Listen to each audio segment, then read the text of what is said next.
Alguien dijo que nosotros, porque por un lado somos demasiado pequeños en comparación con la extensa vastedad del universo, pero al mismo tiempo somos demasiado grandes para incorporarnos al microcosmos conformado por las células y los microorganismos. Afortunadamente disponemos de potentes aparatos que han extendido el alcance de nuestros sentidos, tal como lo vamos a ver en esta ocasión, en donde el estudio de la célula amerita precisamente el aporte de instrumentos precisos de observación.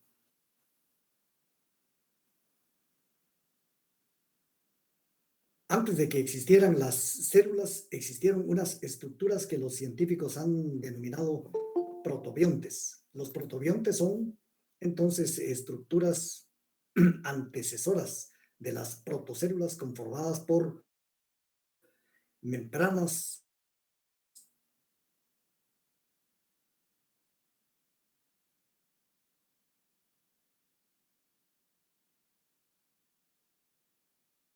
fundamentalmente.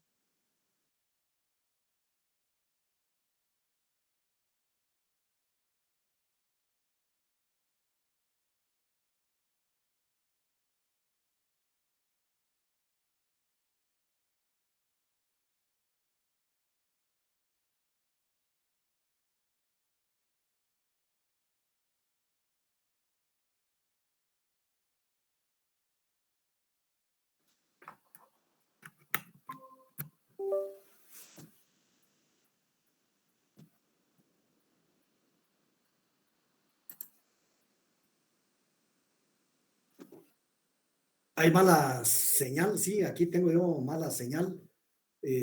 Esperemos que se logre mejorar, pero vamos, ya se restableció y vamos a continuar.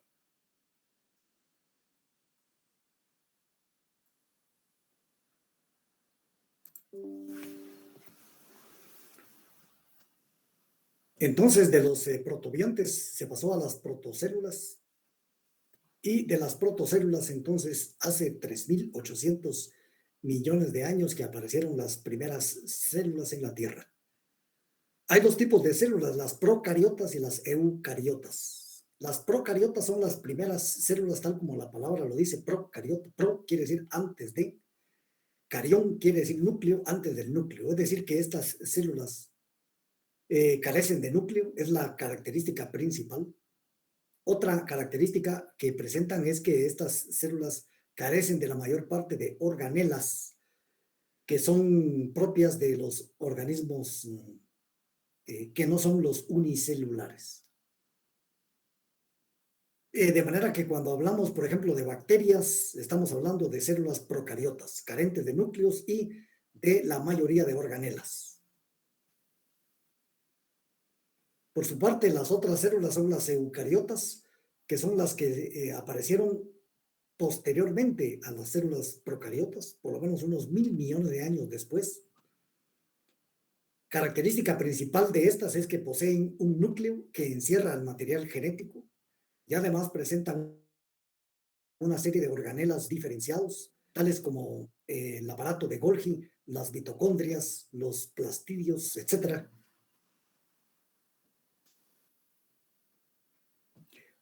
Quiero decirles que, digamos, si nos preguntan cuáles son los organismos procariotas, son las bacterias. ¿Y cuáles son los organismos eucariotas? Son todos los que no son bacterias. Es decir, los protistas, los hongos, las plantas y los animales. Hablamos de heterótrofos y autótrofos. Estos términos los tenemos que aprender bien porque representan un parteaguas en la historia de la vida en la Tierra. Estos términos se refieren a los dos tipos básicos de nutrición, es decir, de consecución de moléculas orgánicas para las células y los organismos. Estos dos tipos de nutrición son los heterótrofos, que son los primeros organismos que aparecieron. ¿Qué son heterótrofos? Son aquellos que aprovechan las moléculas orgánicas sintetizadas abiogenéticamente en la Tierra, las aprovechan para y dos cosas, su energía que necesitan para vivir y dos, los sillares o módulos estructurales químicos que necesitan para fabricar sus demás moléculas orgánicas. Ahí fueron heterótrofos. Sin embargo, como la heterotrofia consume las moléculas ya establecidas, entonces cuando aparecieron en algún momento los autótrofos, estos tuvieron ventaja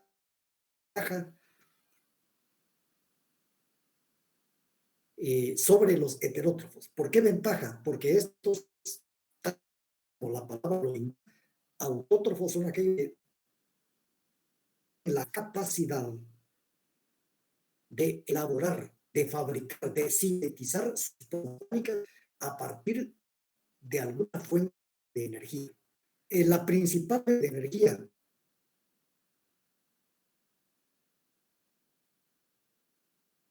para los autótrofos es la energía abundante del sol,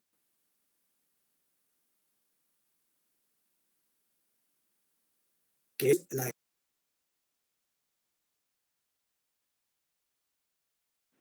Ingeniero, disculpe, no se le escucha bien. bacterias fotosintéticas.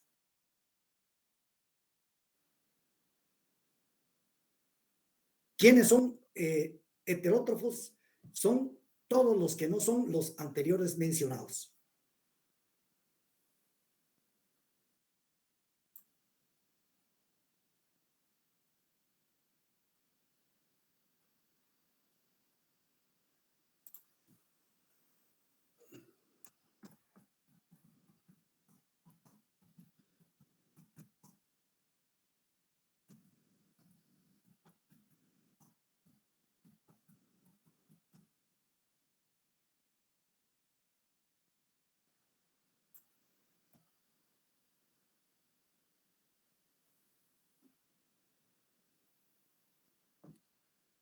Vamos a ver si me escuchan. Ahora sí, creo que sí, me están escuchando y visualizando la presentación mejor.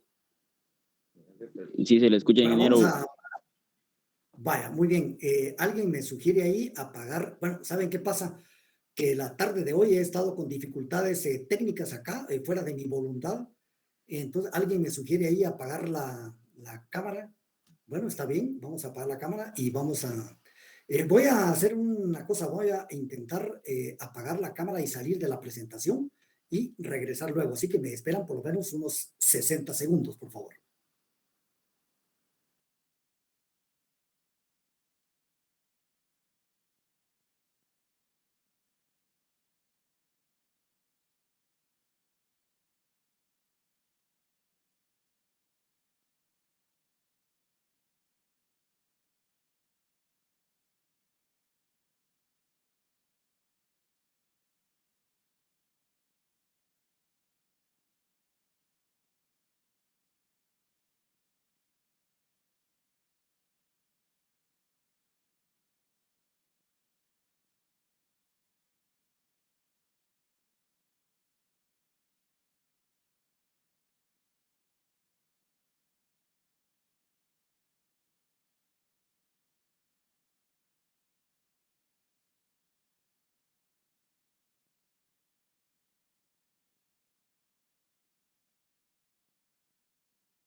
Muy bien, continuamos. Entonces, estábamos con los heterótrofos y con los autótrofos. Por favor, estudian bien estos términos, entendiéndolos bien.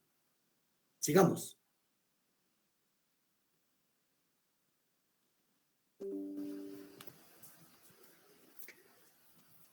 Alguien dijo que la vida en la Tierra es por cortesía de la fotosíntesis. Bueno, esta frase lo que significa es que si no existiera un planeta propulsor de la vida en la Tierra como es el Sol, no podría haberla. Entonces, la fuente primaria de energía en la Tierra es el Sol. Pero para que exista el flujo de energía y de vida en la Tierra, es necesario que haya mecanismos bioquímicos capaces de capturar esta energía lumínica del Sol y transformarla en energía bioquímica. Esto lo hacen entonces los autótrofos y a partir de los autótrofos se alimentan todos los heterótrofos y consecuentemente se posibilita el flujo de energía y de materia y de vida en la Tierra. Durante 2.000 millones de años en la Tierra solo existieron procariotas. Por eso, miren, jóvenes, ya sabemos que los procariotas entonces son que de aquí en adelante ya no vamos a mencionarlos, sino que decir que los procariotas son las bacterias, esencialmente las bacterias. Y lo que nos está diciendo aquí es que durante 2000, miren, si la vida en la Tierra tiene una historia de 3.800 millones de años, y durante los primeros 2.000 millones de años, los amos, reyes y señores fueron los procariotas, no nos extrañe que continúen siendo los verdaderos amos de la vida en la Tierra. ¿Por qué? Hoy estamos supeditados nosotros a una pandemia de unas partículas que ni siquiera son de todos seres vivos, como son los virus. Entonces, no nos extrañe, pues, que los verdaderos amos, reyes y señores de la Tierra sean las bacterias, por lo que dice aquí este encabezado de esta diapositiva. Y no solo eso, sino que quiero decirles que las principales rutas metabólicas que conforman a las células eucariotas fueron inventadas por los procariotas, a tal grado que muchas de las rutas metabólicas que seguimos nosotros en nuestras células están ya presentes allí en este tipo de células. La teoría celular se puede expresar, miren, la teoría celular es una de las grandes teorías de la biología. Yo diría es una de las teorías unificadoras, una de las teorías grandemente integradoras de la biología. Entonces es importante escudriñar qué es lo que dice esta teoría. Bueno, dice, por ejemplo, se puede enunciar de la manera clásica de decir la célula es la unidad estructural y funcional de los seres vivos. La célula contiene la información genética que determina y caracteriza a cada ser vivo. Toda célula proviene de otra célula preexistente. Esos son los postulados de la teoría celular. Ahora, acá lo que dice es que actualmente la teoría esta se puede resumir de la manera siguiente. Dice que cada célula es un sistema abierto. Abierto porque intercambia materia y energía de su medio. Además, en una célula caben todas las funciones vitales, de manera que basta una célula para tener un ser vivo, lo cual sería un organismo unicelular.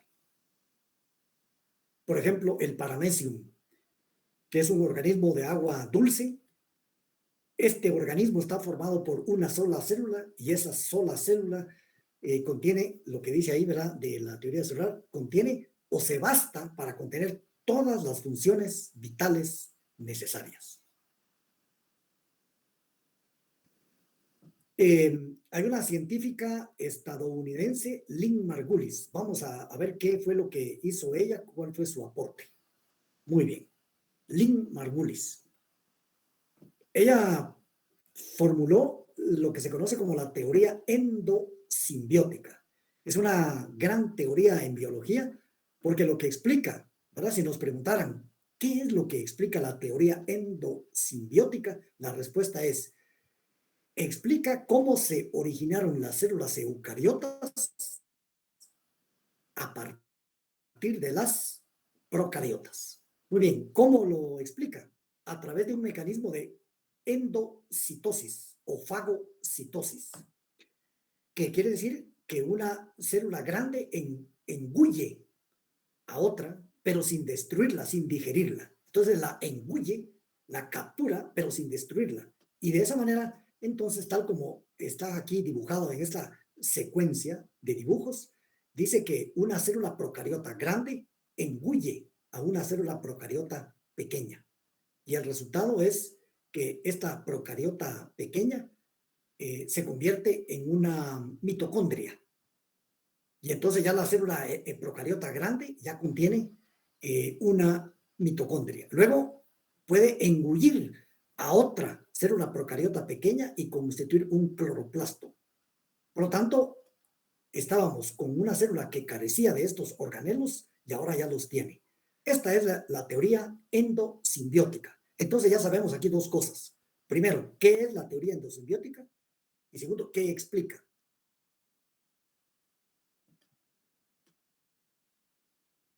Hubo un momento en que las células individuales, porque hasta ahora estamos hablando de organismos unicelulares, dieron paso congregándose en colonias y después diferenciando sus funciones hasta integrar los organismos multicelulares. En todo caso, un organismo multicelular sigue estando formado por células. Una pregunta que se formula frecuentemente y hoy más que nunca es, ¿son los virus organismos vivos? La respuesta que dan la mayoría de científicos es que no se les considera seres vivos como tales. Y si no son seres vivos, entonces, ¿qué son? Son estructuras subcelulares, es decir, estructuras que están en el límite por debajo de una célula. Ahora, cualquier cosa que esté por debajo del nivel de célula ya no es vivo porque carece fundamentalmente de metabolismo propio. Efectivamente, un virus ciertamente tiene una estructura compleja, pero no tiene metabolismo propio y necesita parasitar células vivas para apropiarse o secuestrar, dicen, secuestrar el metabolismo de la célula parasitada para producir sus propias réplicas. De manera que los virus son estructuras complejas, sí, pero no alcanzan la complejidad de una célula, ni siquiera de una célula procariota, no digamos de una célula eucariota.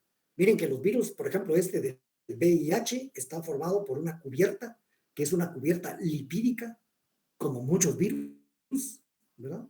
Incluyendo el virus del COVID. Entonces, una cubierta lipídica y luego tiene enzimas y fundamentalmente tiene un material genético que puede ser ARN o puede ser ADN, pero nunca los dos. Ahora, como estamos hablando de células y las células son muy pequeñas, no visibles al ojo humano. Por lo tanto, veamos aquí una escala de tamaños relativos. A la izquierda tenemos una molécula, luego tenemos un virus, luego una bacteria, una célula animal y una célula vegetal. Si nos preguntaran, a ver, tenemos estas 5 estructuras, pero desordenadas. Por favor, ordénelas de la más pequeña a la más grande. Vean ustedes que obviamente la molécula es la que es de más pequeño tamaño. Luego tenemos el virus, y eso quiere decir que un virus es mucho más pequeño que una bacteria. Y una bacteria es mucho más pequeña que una célula animal. Y una célula animal es más pequeña en términos promedio que una célula vegetal. Como las dimensiones son muy pequeñas, entonces se utilizan unidades de medida específicas, que son, pues aquí no se utiliza el centímetro, no se utiliza el milímetro, sino que se utiliza 3 medidas, que son la micra, el nanómetro y el ángstrom. Micra, nanómetro y ángstrom. La más común, la más familiar para nosotros es la micra. ¿Y qué es la micra? Es 1 a la menos 6 metros, es decir, una millonésima de metro o una milésima de milímetro. Entonces, para que no se nos olvide, pues una micra es una milésima parte de un milímetro. Evidentemente, no, el ojo humano no puede alcanzar a distinguir esa dimensión. Estamos hablando de una millonésima de metro. Muy bien. Como esto no es posible verlo a simple vista, entonces ya en 1600 y pico se inventó el primer microscopio, que está ahí fotografiado a la izquierda. Algunos de estos microscopios que se inventaron en esa época todavía se conservan en museos de Europa. Una lupa es un microscopio. Lo que pasa es que no tenemos la costumbre de decirle microscopio, pero es una lupa, es un microscopio. O sea que microscopio es con una disposición de lentes de aumento. Por ejemplo, tenemos ahí el microscopio óptico, que puede ser binocular, como este que está ahí, o puede ser monocular. Ya los monoculares casi ya no hay, casi todos son ahora binoculares, que son más cómodos. Bueno, cuando se observa un tejido, una muestra microscópica en el microscopio, hay que hacerle cortes muy finos. ¿Por qué muy finos? Porque se necesita que la luz atraviese la muestra. Una muestra muy gruesa, aunque uno creyera que es muy fina, puede ser muy gruesa para efectos de que los rayos de luz la atraviesen. Por lo tanto, como la mano humana tiene también un límite para hacer cortes finos, se utiliza un aparato que se llama micrótomo, que quiere decir micro pequeño, tomé corto. Cortes muy finos que se miden en micras de grosor. Así como aquellas máquinas jamoneras que nos permiten cortar las lajas de jamón en distintos grosores, solo que aquí en un grosor muy, muy fino de micras de ancho. Ahí eso es el micrótomo. Entonces también en microscopía, es decir, microscopía es el conjunto de técnicas que se utilizan para preparaciones y observaciones microscópicas. Eso quiere decir que el microscopio no es de agarrar un objeto, ponerlo en el microscopio y verlo. No es así como una lupa, no es así, sino que las muestras tienen que pasar por un proceso técnico que se llama técnicas de microscopía. Y una de las fases de la microscopía es la tinción. Por ejemplo, esta fotografía que estamos viendo acá de una raíz vegetal ha pasado por un proceso de microcorte y un proceso de tinción para diferenciar tejidos distintos. Ahora, no solamente existe el microscopio óptico, sino que existen otros microscopios electrónicos. La diferencia es que el microscopio óptico utiliza un rayo de luz que atraviesa la muestra para poderla observar, mientras que los microscopios electrónicos utilizan haces de electrones que atraviesan la muestra, bueno, atraviesan o rebotan en la muestra dependiendo. Existen básicamente tres tipos de microscopios electrónicos, que son el de la izquierda, microscopio electrónico de transmisión, que se utiliza para observar la ultraestructura interna de estructuras como una célula. Y el microscopio electrónico de barrido o scanning, que se utiliza para observar el detalle de las superficies de objetos o partes animales o vegetales. Por ejemplo, en la fotografía de la izquierda es una microfotografía de microscopio electrónico de transmisión que muestra el detalle de una mitocondria, y a la derecha el detalle de la superficie de 3 granos de polen obtenido mediante vista del microscopio electrónico de barrido. Veamos que las aplicaciones de estos dos microscopios son muy distintas. No son iguales, nada que ver, son muy distintas. Cada uno tiene su aplicación particular. Y por último, existe el microscopio electrónico con efecto túnel, que sirve para apreciar la estructura molecular y atómica de las superficies de objetos. Por ejemplo, en ingeniería espacial, en ingeniería electrónica y en otras ramas de la ciencia y la tecnología, el microscopio con efecto túnel permite visualizar la configuración de los átomos en la superficie, por ejemplo, de un transmisor electrónico o de un metal. Pasemos a estudiar el interior de las células. Existen básicamente dos células eucariotas, las células animales y las células vegetales. Se parecen mucho, tienen más semejanzas que diferencias. Sin embargo, hay que fijarse cuáles son las diferencias entre una y otra, ¿verdad? Y yo les podría preguntar a ustedes, por ejemplo, ¿cuáles son las diferencias principales que hay entre una célula animal y una célula vegetal? Yo les podría preguntar, claro que sí. Entonces, yo menciono aquí por lo menos dos diferencias, ¿verdad? Pueden haber más. Tampoco demasiadas diferencias.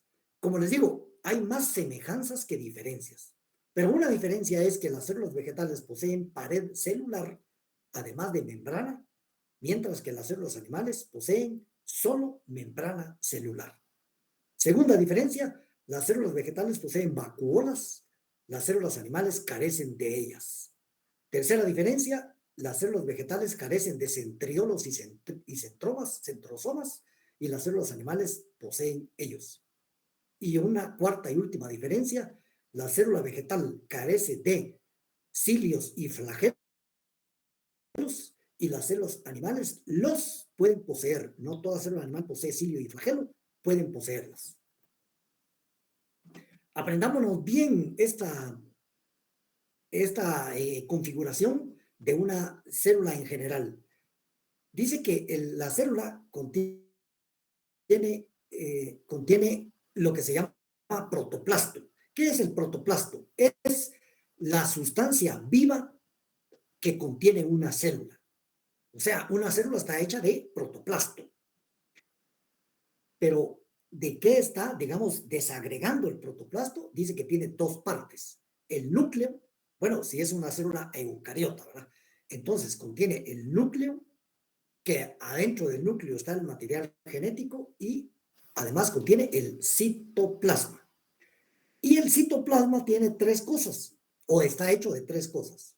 Está hecho de todas las moléculas que contiene la célula, por ejemplo, enzimas, sillares estructurales, intermediarios metabólicos, iones, agua. Todo eso es el citosol, ¿verdad? Entonces, el citosol es el conjunto de todas las moléculas, estas mencionadas acá. Luego están los organelos u organelas celulares, ¿verdad? Y por último, el citoesqueleto o el entramado de fibras proteicas que amarran ahí, por decirlo así, amarran u ordenan a las distintas partes del interior de la célula. Y entonces, fíjense ustedes que, por ejemplo, el límite externo del protoplasto es la membrana plasmática. Y la estructura de la membrana plasmática fue estudiada por dos científicos más o menos en 1970, y ellos le pusieron el modelo de mosaico fluido, porque realmente es un mosaico, la estructura de todas las membranas celulares de todos los organismos vivientes. Se llama modelo de mosaico fluido. Veamos en qué tipos de moléculas constan una membrana plasmática. Bueno, consta de una bicapa, o sea, dos capas de lípidos, siempre con las cabezas viendo hacia afuera y hacia adentro, y las colas hacia el centro de la membrana. Y además hay otras moléculas ahí en la membrana, o sea que la mayor parte de las moléculas de una membrana plasmática son estos lípidos con cabeza y cola, ¿verdad? Pero además hay otras moléculas, por ejemplo, hay proteínas y hay colesterol, hay carbohidratos y hay glicolípidos y glicoproteínas. A continuación, las siguientes diapositivas están ahí señalados las distintas estructuras que se pueden ver en una célula. Pero para efectos de esta presentación, yo no me voy a tomar el tiempo de explicar cada una de estas partes, porque para eso está el documento que les he dejado oportunamente en el aula virtual, y ustedes serán los responsables de estudiar detenida y atentamente cada una de ellas. Pero aquí, digamos, hacemos el listado general de las partículas en el interior de la célula. Por ejemplo, miren ustedes los centrosomas y centriolos. Se llama centrosoma al conjunto conjunto de los dos centriolos que se disponen de manera perpendicular, y aquí hay una fórmula que dice 9 por 3 más 0. Estos 9 por 3 son microtúbulos. Si ustedes ven aquí en el dibujo de la derecha, vemos que hay 9 tripletes, y por eso es 9 por 3, 9 tripletes. ¿De qué? De microtúbulos. Es decir, que todo centriolo contiene esta estructura. Los ribosomas que están ya sea dispersos en el citoplasma o bien agregados al retículo endoplásmico, y tienen una participación en la síntesis de proteínas. Ese es el retículo endoplásmico, del cual se distingue que hay dos tipos: el retículo endoplásmico rugoso y el liso. Se le llama rugoso al que contiene ribosomas, y se le llama liso al que carece de ellos. El aparato de Golgi es un complejo membranoso en donde se lleva a cabo el acoplamiento de vesículas y de moléculas para que se conformen moléculas mayores. Ya estas moléculas o vesículas se pueden exportar hacia otras partes del protoplasto, o bien hacia la membrana e incluso hacia afuera de la membrana. Los lisosomas y peroxisomas, estos se ponen juntos porque son estructuras muy pequeñitas del interior de la célula que los lisosomas, la palabra liso viene de lisis, y lisis quiere decir una ruptura química, una fragmentación química. Quiere decir esto que estas estructuras son aquellas que se encargan de la digestión o degradación química de algunas partículas o moléculas. Y los peroxisomas también. Las vacuolas, que están presentes más que todo en células vegetales, puede haber una única gran vacuola o pueden haber varias pequeñas. Las vacuolas almacenan diversas sustancias, pero principalmente agua. Y son las responsables de que cuando una célula tiene vacuolas llenas de agua, entonces la célula está como hinchada, está con su máxima presión de turgencia, se dice, ¿verdad?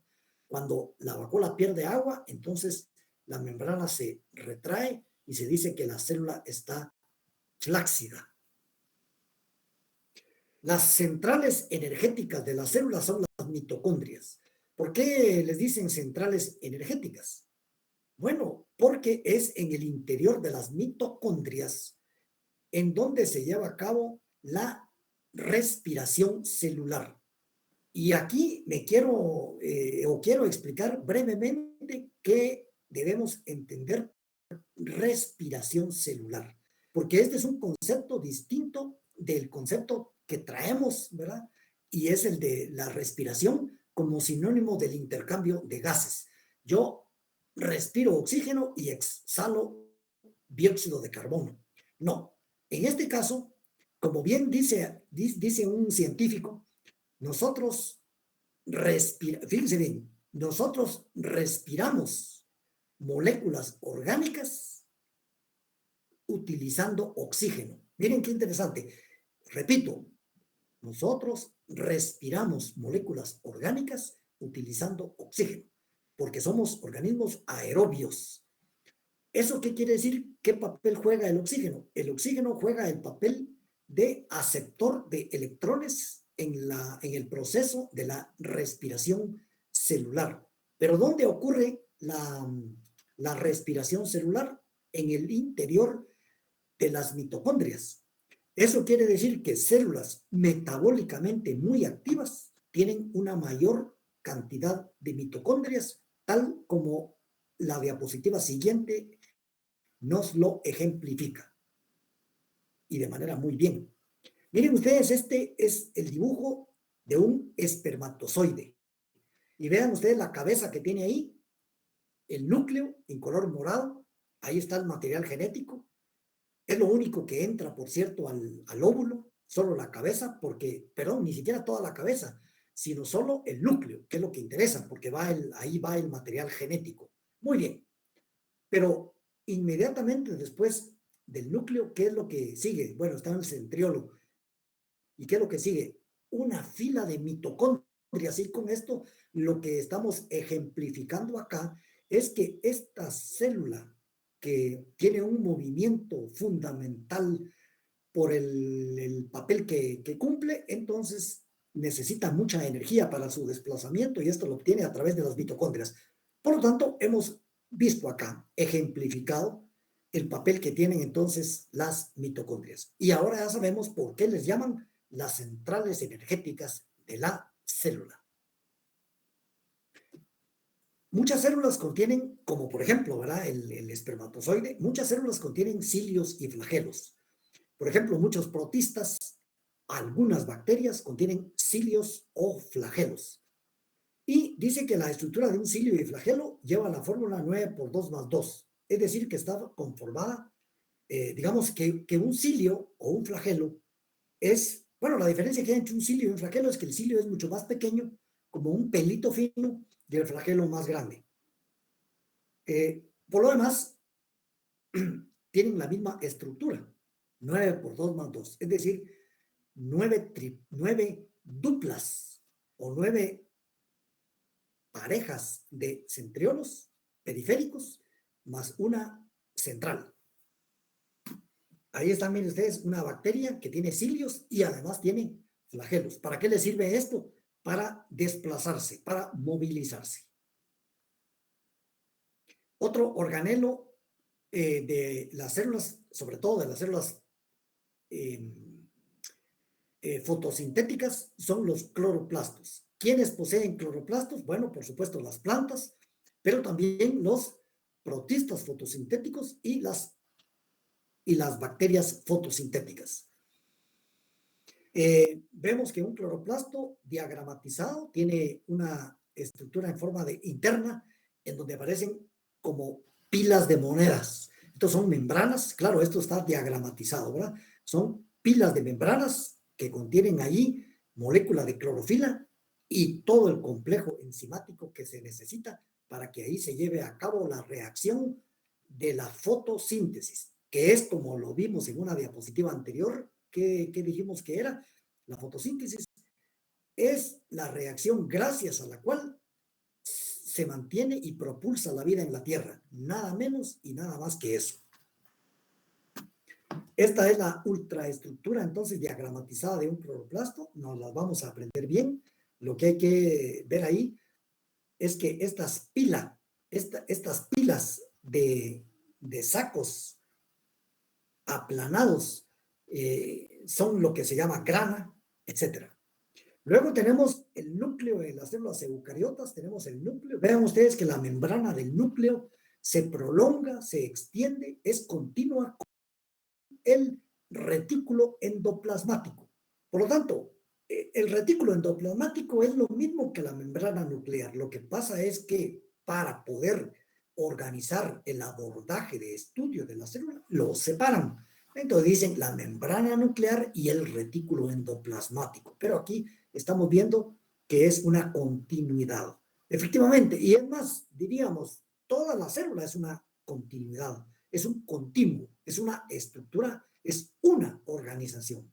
Bueno, ¿qué hay en el interior del núcleo? Bueno, hay un nucleolo. Y en el interior del nucleolo se sintetiza el ARN. Pero además, en el interior del núcleo están estas fibras que cuando la célula no se está dividiendo, entonces se llama cromatina. Cuando la célula entra en su etapa de división celular, entonces esta cromatina que aparece como que si fueran un plato de fideos, se acorta, se condensa y constituyen los cromosomas. Por lo tanto, cromatina y cromosomas son dos fases de un mismo evento. Son dos fases de un mismo evento. ¿Qué es la cromatina y qué son los cromosomas? Es ADN más proteínas. Bueno, las células experimentan un proceso que se llama diferenciación celular, que consiste en que, por ejemplo, los organismos multicelulares venimos de un cigoto. La primera célula de nuestra vida de un organismo multicelular es el cigoto, que es la fusión de los dos gametos fertilizantes. Bueno, pero ¿qué pasa con el cigoto? Que empieza a dividirse, ¿verdad? Y entonces, por ejemplo, prontamente ya son 2 células. Dice estadio de 2 células. Prontamente, o sea, al poco tiempo después, pueden ser minutos, pueden ser horas y no mucho más, ya tenemos un estadio de 4 células. Miren, donde era una, ahora ya son 4. Y luego, miren, prontamente ya tenemos un estadio de 8 células. Pero ojo, que esta multiplicación celular no, no se da sola, sino que se da acompañada de otro evento fundamental de la vida, y es la diferenciación celular.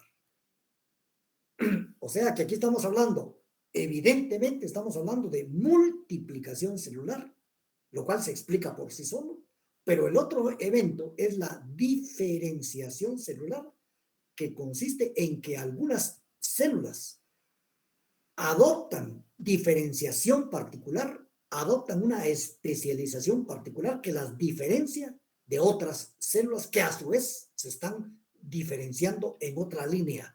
El resultado es un organismo multicelular conformado por distintos tejidos y después por distintos órganos. Pregunta: ¿cuánto vive una célula? ¿Será que vive horas, días, años? Entonces, aquí, para respondernos a esta pregunta, vamos a decirlo así. Primero, la vida de una célula varía aún en el mismo individuo, dependiendo de qué tipo de célula se trate. Por ejemplo, hay células que viven muchos años. Hablemos de nosotros. Por ejemplo, las células del cerebro, las neuronas, esas viven muchos años. Y la mayoría incluso no se regeneran. Antes pensaba que ninguna célula cerebral se regenera, pero hoy ya se demostró, la neurociencia ya demostró que hay zonas que afortunadamente sí tienen la capacidad de regenerarse. Bueno, ¿eso qué quiere decir? Que la mayoría de las células neuronales viven todo el tiempo que vive el organismo, muchos años. Pero otras no, como por ejemplo los eritrocitos, que son las células sanguíneas, estas viven pocos días. ¿Y eso qué quiere decir? Que se tienen que estar renovando para que el nivel de eritrocitos se mantenga más o menos constante a lo largo del tiempo. Esa es entonces la respuesta. ¿Cuánto vive una célula? Pues ya lo respondimos. Pero hay una cosa curiosa, ¿verdad? Y es que, por ejemplo, este tronco pertenece a el árbol más grande del mundo, que es una Sequoia dendron giganteum, es una secuoya. Bueno, fíjense ustedes que curiosamente este árbol, que es un organismo vivo allí, está conformado en su mayor parte por células muertas.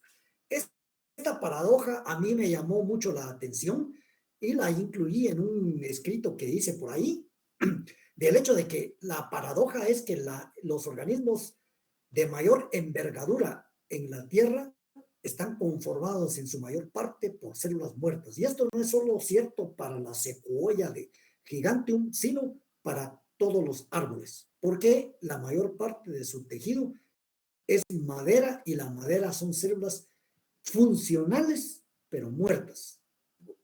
Es decir, carecen de protoplasto, constan únicamente de su pared celular y funcionan como tubos para el transporte de agua. Hay un fenómeno que se conoce como apoptosis. Si nos preguntan qué es la muerte celular programada. Muerte celular programada. Es decir, que algunas células tienen, voy a poner un ejemplo, están programadas para morir, pero como parte del programa de la vida. Imagínense qué paradoja esto. ¿Cómo es posible que unas células estén programadas para morir? Parte del programa de la vida. Sí, efectivamente, un ejemplo de apoptosis o muerte celular programada se da en el desarrollo fetal, en donde inicialmente los dedos de las extremidades están unidos. Pero conforme se desarrolla, entonces estas células interdigitales se mueren para dar paso a las estructuras de los dedos diferenciados. Y con esto estamos terminando la presentación de hoy lunes, pero antes de retirarnos, por favor, voy a pasar aquí asistencia electrónica. Voy a pasar a asistencia electrónica. Entonces no se vayan a retirar todavía.